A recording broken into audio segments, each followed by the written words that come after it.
नमस्कार. श्री स्वामी समर्थ सर्वांना. आजच्या व्हिडिओमध्ये तुम्हा सगळ्यांचं खूप खूप स्वागत आहे. स्वामी तुम्हा सगळ्यांना कायम सुखी ठेवो ही स्वामीचरणी प्रार्थना करते आणि आजच्या व्हिडिओला सुरुवात करते. तर आजचा व्हिडिओ असा आहे की आता आपण श्री स्वामी चरित्र सारामृत हा जो ग्रंथ आहे, तर हा ग्रंथ आपण वाचन करत असतो. तर आता हे ग्रंथ जे आहे तर वाचन करत असताना आपल्याला बऱ्याच वेळा वाचन करायला आपण बसल्यानंतर काय होतं की मनामध्ये अचानक विचार असा येतो की मी बरोबर वाचन करत आहे ना, काही माझ्याकडून चुका होत नाहीत ना, का खरंच माझी इच्छा पूर्ण होते का, हा प्रश्न बऱ्याच जणांना पडत असतो.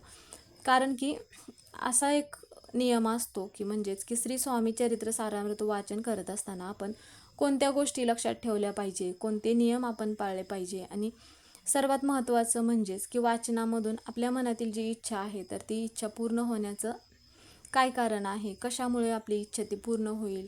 तर याबद्दलची जी माहिती आहे तर ती माहिती आजच्या व्हिडिओमध्ये मी सांगणार आहे. तर वाचन करत असताना असे कोणते 7 नियम आहेत ते आपण पाळले पाहिजेत. त्यावेळेस मग स्वामी महाराज आपल्या अशक्य ही शक्य ज्या गोष्टी आहेत तर ते स्वामी महाराज नक्की करत असतात. आपल्या मनातील कोणती इच्छा असेल ती इच्छा पण नक्की पूर्ण करत असतात. तीच माहिती आपण आजच्या व्हिडिओमध्ये घेणार आहोत. व्हिडिओ शेवटपर्यंत बघा म्हणजे तुम्हाला ही माहिती पूर्णपणे समजेल. आता बऱ्याच वेळा काय होतं की आपण श्री स्वामी चरित्र सारामृत हा जो ग्रंथ आहे तर या ग्रंथाच्या बऱ्याच वेळा पारायण करत असतो. आता या ग्रंथाचे कोणी 7 पारायण करत असतात किंवा 11, 21, 51, 108 ज्यांना जेवढे शक्य होतं तेवढे मग हे पारायण करत असतात. कारण की या ग्रंथामध्ये 1 ते 21 अध्याय असतात हे तर सगळ्यांना माहितीच आहे. आता स्वामी चरित्र सारामृत हा जो ग्रंथ आहे तर या ग्रंथामध्ये आपण वाचन करत असताना काही गोष्टी आपल्याला लक्षात ठेवणे गरजेचं आहे.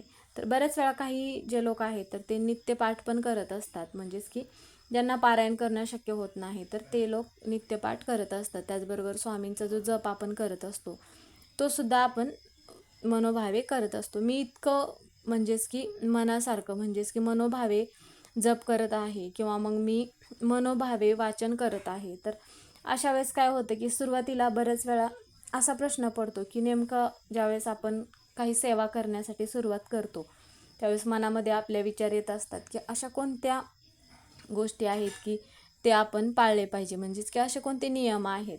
तर अशा आपल्या मनामध्ये सतत विचार येत असतात. तर बऱ्याच वेळा काय होतं की आपण श्री स्वामी चरित्र सारामृत म्हणजे नेमकं काय असा बऱ्याच जणांना प्रश्न पडतो. त्यामध्ये काय आहे माहिती. श्री स्वामी चरित्र सारामृत म्हणजेच की श्री स्वामी समर्थ महाराजांचे चरित्र सांगणारा हा एक दिव्य ग्रंथ आहे. आता हा ग्रंथ केवळ कथा नाही तर तो ग्रंथ म्हणजे काय की स्वामी महाराजांच्या कृपेचं जिवंत रूप आहे असे म्हटले जाते.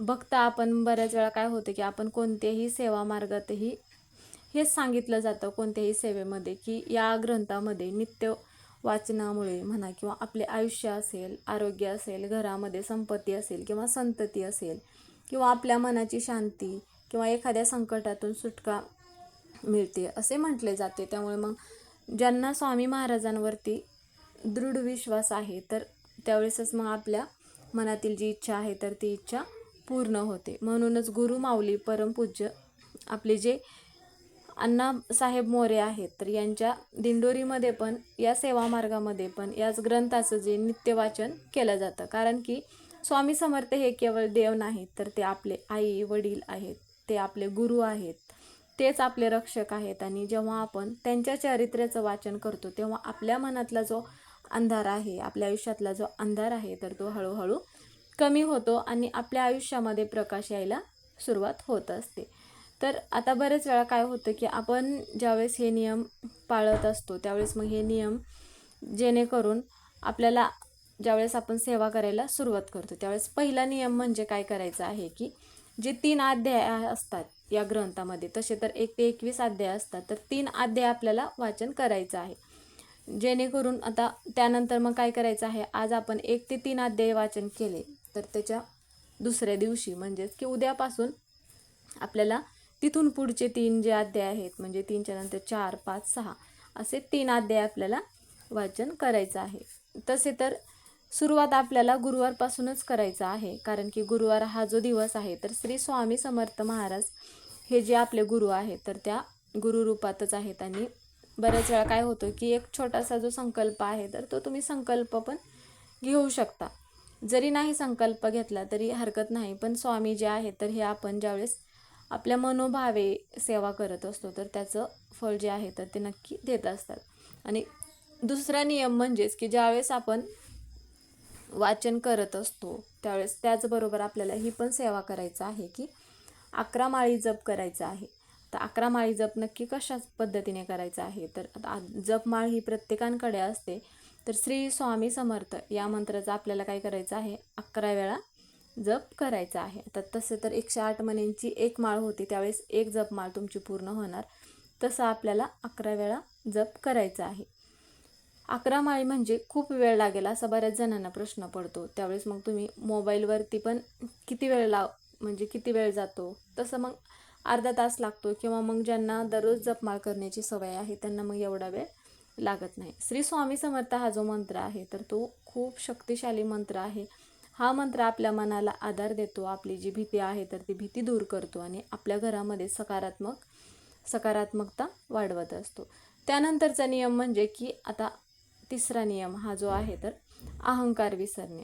आता हा नियम खूप महत्त्वाचा आहे, कारण अनेक वेळा काय होतं की आपण वाचन तर करत असतो पण मनामध्ये एक भाव येतो आपल्या की मी रोज वाचन करते किंवा मी रोज जप करते, की मी किती चांगली भक्त आहे आणि मी इथेच आपण म्हणजे काय करतो की मी स्वामींची ही सेवा करते किंवा ही सेवा करत आहे. तर हा जो अहंकार आहे आपल्याला, म्हणजे की ज्यावेळेस आपण सेवा करत असतो तो अहंकार जो आहे तर स्वामी महाराजांना अजिबात आवडत नाही.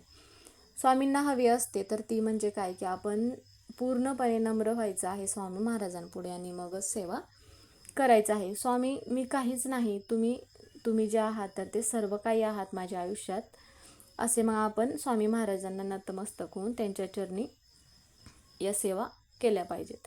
आता जेव्हा असा भाव ज्या व्यक्तीच्या मनात किंवा ज्यांच्या मनात असेल त्यावेळेस मग कोणतंही संकट असेल तर ते संकट आपलं कमी होण्यासाठी मदत होत असते.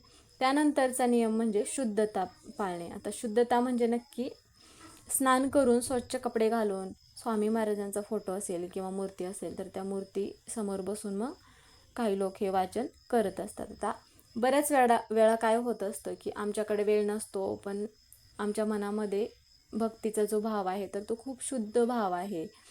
केवळ असे म्हटले जाते की आपल्या मनाची जी शुद्धता आहे तर ती असणे अत्यंत गरजेचं आहे.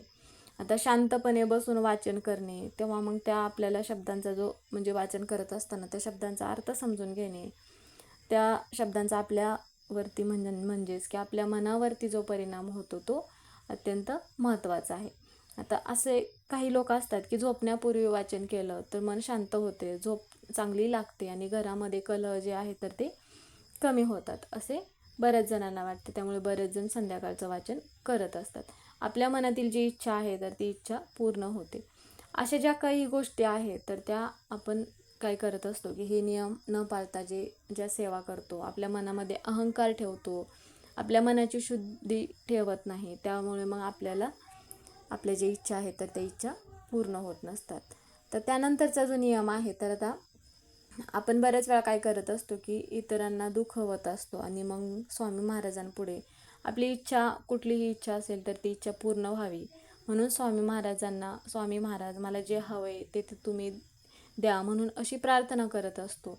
तर हे अत्यंत चुकीचं आहे, कारण की इतरांना ज्यावेळेस आपल्यामुळे इतरांना त्रास होत असेल, आपल्यामुळे एखाद्या व्यक्तीच्या डोळ्यातून पाणी येत असेल तर ते स्वामी महाराजांना अजिबात आवडत नाही. स्वामी महाराज असे म्हणत असतात की तुम्ही माझ्या पुढे म्हणा किंवा माझ्या फोटो पुढं म्हणा किंवा माझ्या मूर्तीपुढे नतमस्तक होऊन मला सोहळे करण्यापेक्षा इतरांना म्हणजेच की इतर व्यक्तींना न दुखावता तुम्ही जरी सेवा नाही केलात तरी हरकत नाही, पण देव जो आहे तर तो माणसांमध्येच देव आहे असे म्हणत असतात स्वामी महाराज कायम. त्यामुळे मग माणसाची मनही कधीही दुखवू नका. आता पारायण करत असताना संकल्पयुक्त पारायण करणे गरजेचं आहे का, असे बऱ्याच जणांना प्रश्न पडतो. संकल्पयुक्त पारायण हे म्हणजेच की फक्त सवय लागावी किंवा आपण एखादी इच्छा आहे आपल्या मनामध्ये की मी एवढ्या दिवसात एवढी सेवा करणार आहे, 11 दिवस मी नित्य सेवा करणार आहे, स्वामी माझ्या मुलांचं शिक्षण पूर्ण होऊ द्या किंवा कोणतं काम अडकलं आहे तर 21 दिवस मी ही सेवा करणार आहे, असे जे हे नियम आहेत किंवा हा आपण जो संकल्प करत असतो तर तो संकल्प केल्यामुळे आपल्याला काय होतं की आपण त्या सेवा पूर्ण करण्यासाठी आपली मग धडपड चालू असते. तर ही जी सेवा आहे तर ही सेवा मग अशीच आपल्याला दररोज मग ही सेवा चालू ठेवायची आहे. आता स्वामी महाराजांची नित्य सेवा म्हणा किंवा जप पाठ ह्या सेवा मग आपल्याकडून जर तुम्हाला सकाळी शक्य होत नसतील तर मग ह्या सेवा संध्याकाळी म्हणजे की ज्यावेळेस आपण दिवाबत्ती करत असतो त्यावेळेस मग ह्या सेवा करणे गरजेचं आहे.